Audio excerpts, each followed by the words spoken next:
Добро, ви благодарам на сите за присуството, почитувани представници на медиумите, почитуван градоначалник, почитувани советници.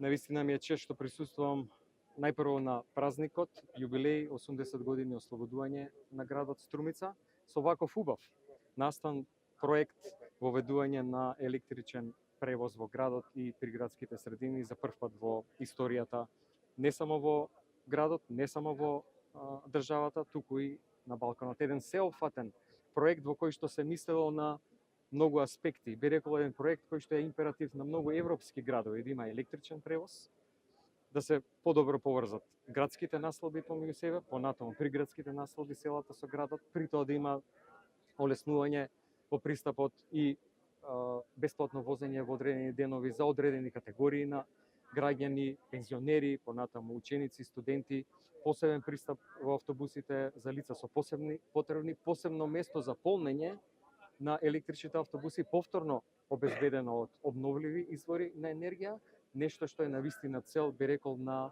секој европски град согласно европската зелена агенда. Моите искрени честитки за градоначалникот и за советниците што воведуваат ваков еден визионерски проект и доказ за тоа како треба да работат градоначалниците, градоначалникот Костадинов, градоначалникот Социјалдемократскиот сојуз на Македонија е модел за тоа како треба да изгледа и да работи еден модерен градоначалник, навистина да се грижи за градот, за квалитетот на живот во градот.